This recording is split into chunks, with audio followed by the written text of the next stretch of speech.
Here we go.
Okay, wow.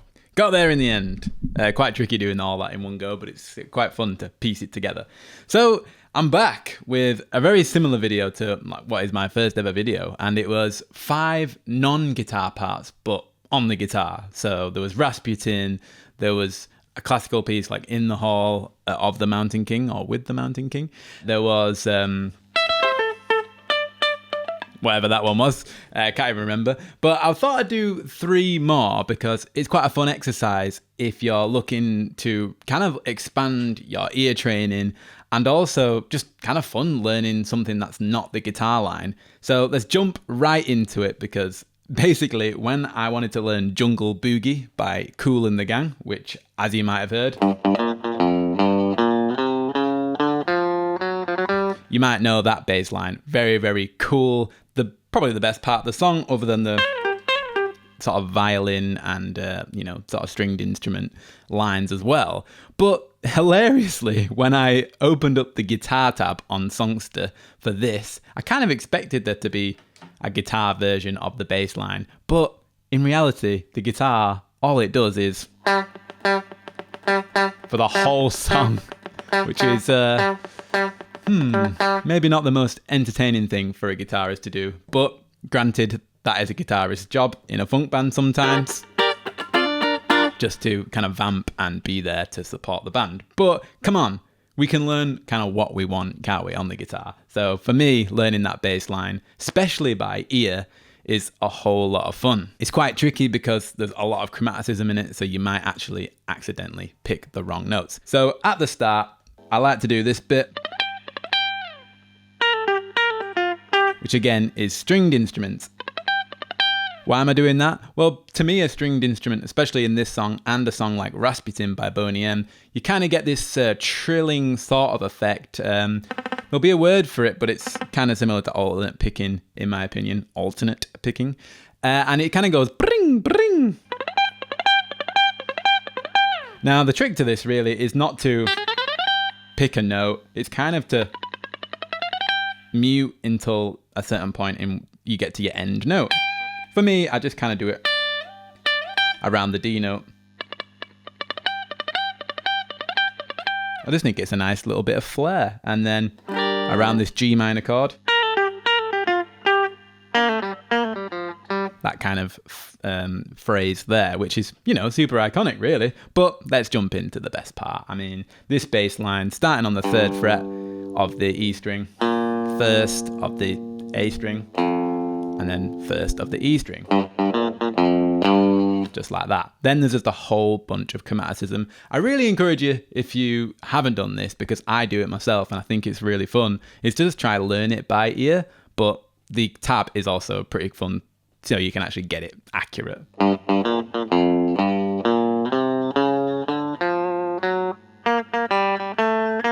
Now for there, you could be a proper bass player and actually do the G note as an open note rather than like like that, which a guitarist, I think, tends to try and pick the fretboard notes a little bit more, less open notes, but...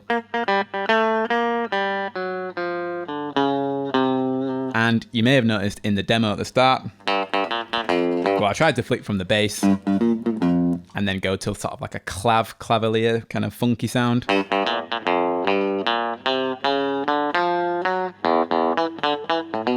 That kind of thing.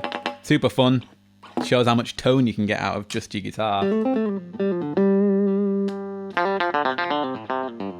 Yeah, and then just cracking straight on in the chorus, we have Jungle Boogie. Jungle Boogie. Jungle Boogie. Now, at first, I thought this was just in my ear, but actually, and once you really kind of listen to it properly, it's kind of got this triple-y.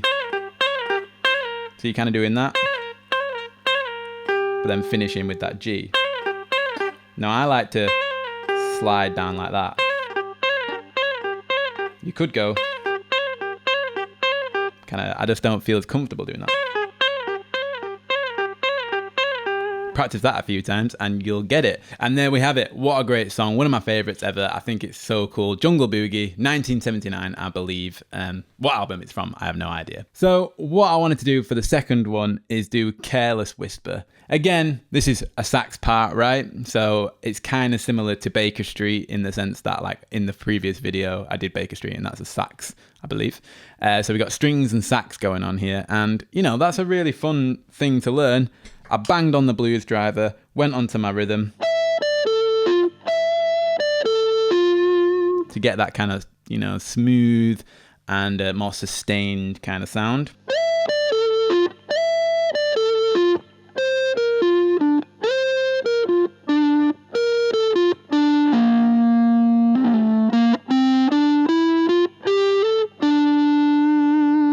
So I think that's pretty nice there. You could go choose your E, 12th fret or the 17th fret.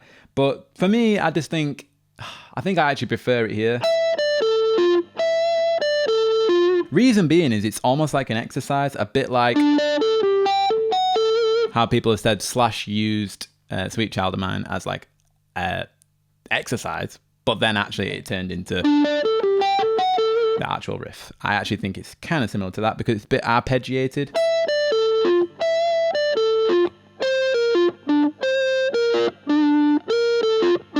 I like to do a little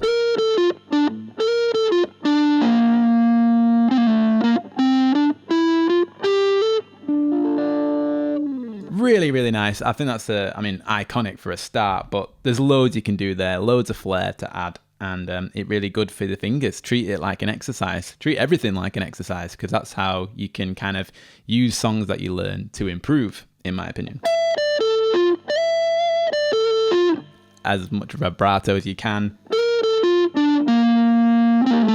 Something like that. Try to get guitar-y with it as well, even though you're trying to replicate the sax. I think that's pretty fun. Moving swiftly on to number 3. Thought I'd do Don't You Want Me Baby. I believe that's the actual name of the track. If I'm wrong, I'll put it on screen. But by the Human League. I thought I wanted to do something a bit more notey, a bit more lower on the strings.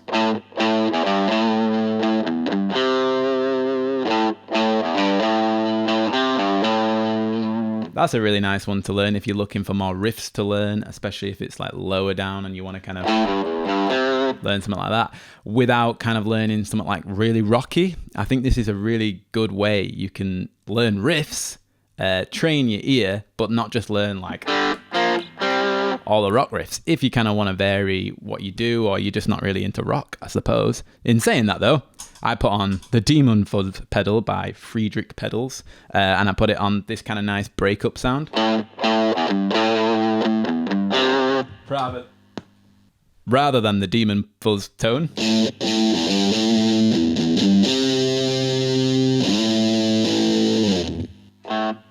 Which I'm not complaining about because it's a lot of fun. But here we go. Starting on the A. Kind of like that. You've got Smoke on the Water, basically. And I think using the open string 3rd and 5th fret, you know, is a great way. If you're just learning guitar, that's where you should start some riffs. So this might be one for you. And then it's kind of reversed.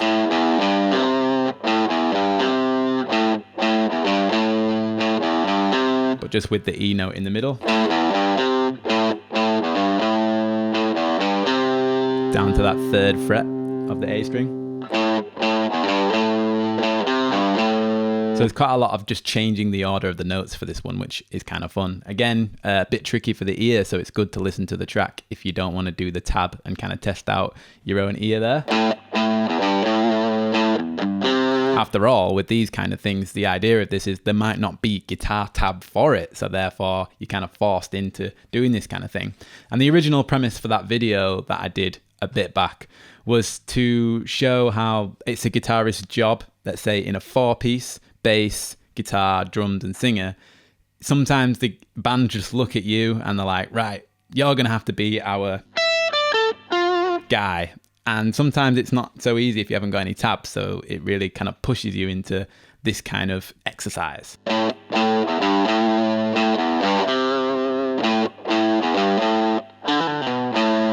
Now you could try, if you wanted to, trying to get into some legato lines, you could go, kind of go down there. Yeah, there's lots of options really. That might be even an easier one there. Thinking like A minor.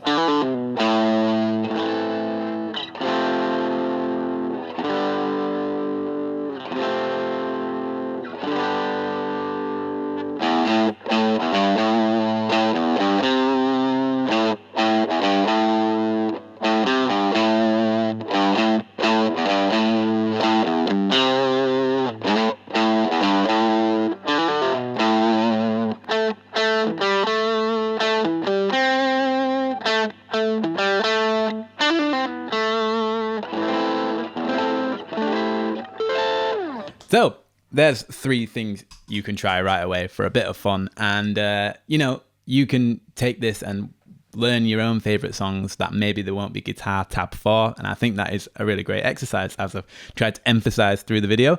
But if you like this kind of thing, let me know what jumps out to you, what you would learn, or maybe let me know what I can look at as a follow-up video to this one, because there's just so much out there really, isn't there? Synth, sax, strings, just anything, even vocal lines actually. That is probably one I will do, because I think it's great for guitarists to try and replicate the vocal line for so many reasons that we can go into in that video. But if you like this one, please drop us a like, subscribe to the channel if you want to see more of this kind of thing, especially this kind of video, and I'll see you in the next video.